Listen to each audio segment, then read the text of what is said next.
Hey y'all, and welcome back to my channel. If you are new, welcome. My name is Marissa, and I'm so glad that you clicked on today's video. I am doing a What's for Dinner video, and I am going to share with you 3 different meals that we had this week in particular. And some of them are, well, actually, I think all 3 of them were very easy to do. Some of them were a little more time consuming, but still easy and very delicious. This first one is I've shared on my channel before. It's just nachos. And basically, you get the ingredients that you like, and that's what you do to make nachos. I end up layering starting with a layer of chips, and then I will add whatever ingredients I have. I think I do some ground beef, some refried beans.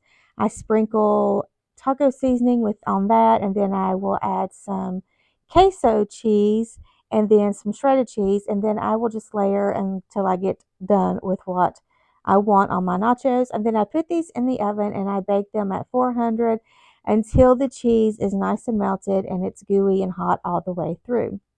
Now I use my canned ground beef, and when I hold on, when I use my canned ground beef, I like to rinse it off. This is not a necessary step. You do not have to do this, but to me, the I guess the liquid that I put in it, which is just water actually, I don't like the way that tastes coming out of the can. So I like to rinse all of that off. I rinse it under hot water so that if there are any fat drippings in there that have solidified, that'll melt off, and it tastes a lot better. I mean, like I said, it's not a step you have to do, it's just what I do. And then I will use that ground beef like I'm using today on nachos, and then just sprinkle the taco seasoning on it. Or you can use that in spaghetti sauce, you can use it for sloppy joes, you can use it in soups, you can use it in any recipe that calls for ground beef. And you're saving yourself a step by not browning it on the evening that you're using it. You just pop open the can, rinse it off. Super quick and super easy. Like I said, you don't have to rinse it, but it's my preference. And so this was really good. We always enjoy nachos. It's quick, it's easy, and you can make it a million different ways. You can add salsa to it. You can add jalapenos to it. You can add chopped onions to it. You can even add lettuce to it if you want to, sour cream. The sky's the limit. So if you guys do try this, I think you'll enjoy it, and let me know what you think.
On this night, I was fixing some chili beans. My son had asked me if I would make some. He needed them for something. I can't remember what it was, and he didn't have time to make them. So on this evening, I'm making chili beans for him, his family, and then also for my family. He does cook chili beans. He has his own recipe, and they are very, very good. My recipe is never the same twice because I do a lot of dump and go stuff, and I don't measure. So anyway, and this one I'm browning up some ground beef. I didn't have any more cans, so I had to brown up some ground beef. I'm using two 28-ounce cans of crushed tomatoes, a 14-ounce can of chili beans, a can of the Campbell's beef consomme, uh, tomato paste, and some chili powder and some diced jalapenos. You can use fresh ingredients if you want to. I didn't have any. I was trying to make this as easy as I could, so I'm using canned goods, still very delicious. And once I get all of my ground beef browned up, I'm going to put it in a bigger pot, and I'm just going to dump everything in there. And I actually have to recruit the help of my daughter because I had my grandbaby with me on this day, and she was very, very clingy to Grana, which I was totally okay with. So I got my daughter to come in and help me do the dumping and stuff, and then add the spices and all that good stuff. So I'm adding all of my canned ingredients, and then I'm going to start adding my spices, and I will share that with you here in just a second.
I'm also going to add some frozen diced green pepper and frozen diced onions.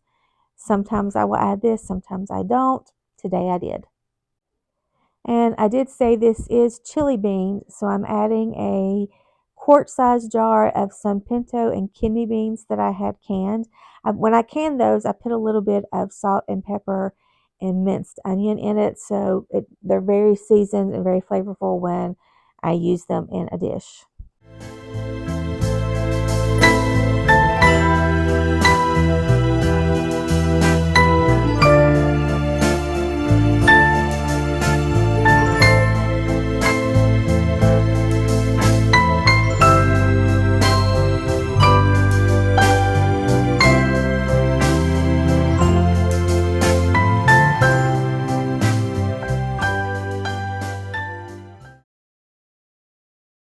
Once all those ingredients are stirred together, we're going to start adding our spices and herbs. And right now I'm adding, well, my daughter is adding 2 or 3, I think maybe 3 tablespoons of chili powder,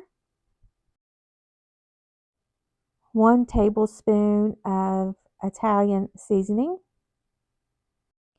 And now we're going to add some garlic powder. And this is where I kind of stray from how much of what I can't remember exactly what I told her because I'm like, add about, teaspoon of this, tablespoon of that.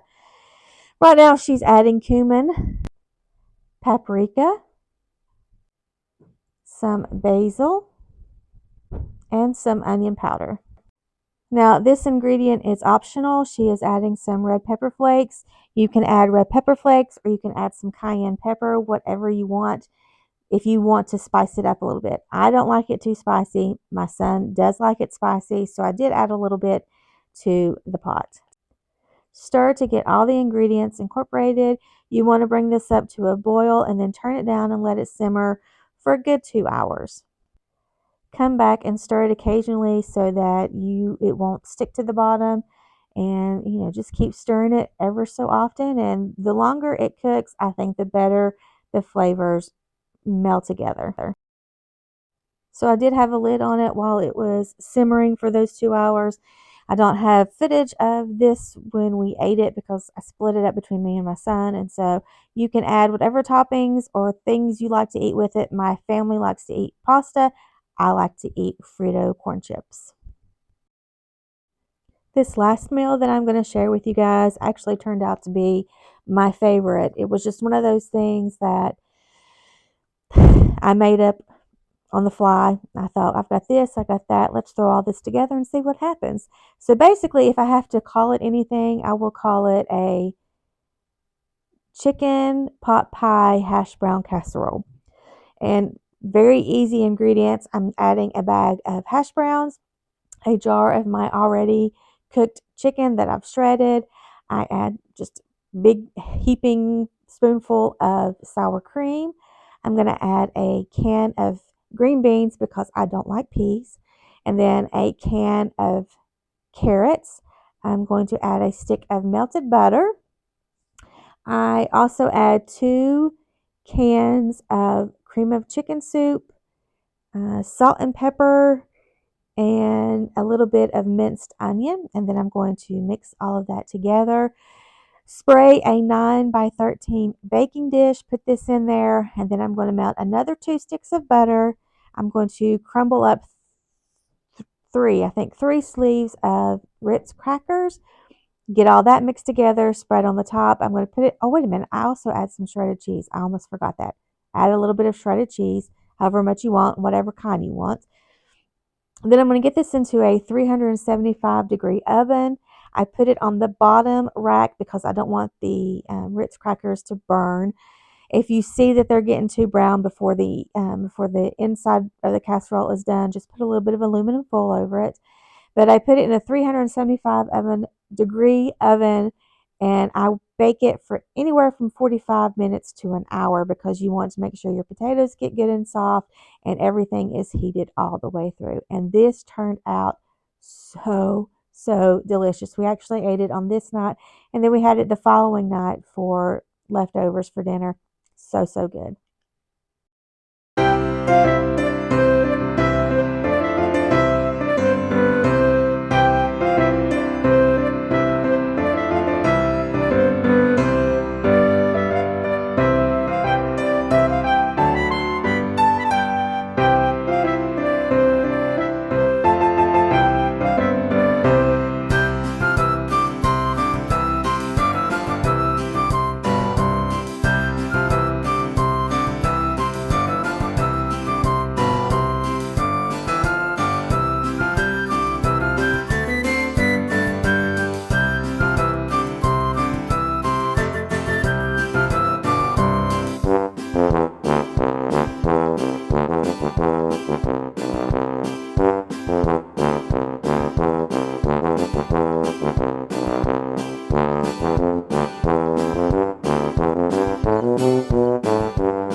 It's very hot right now.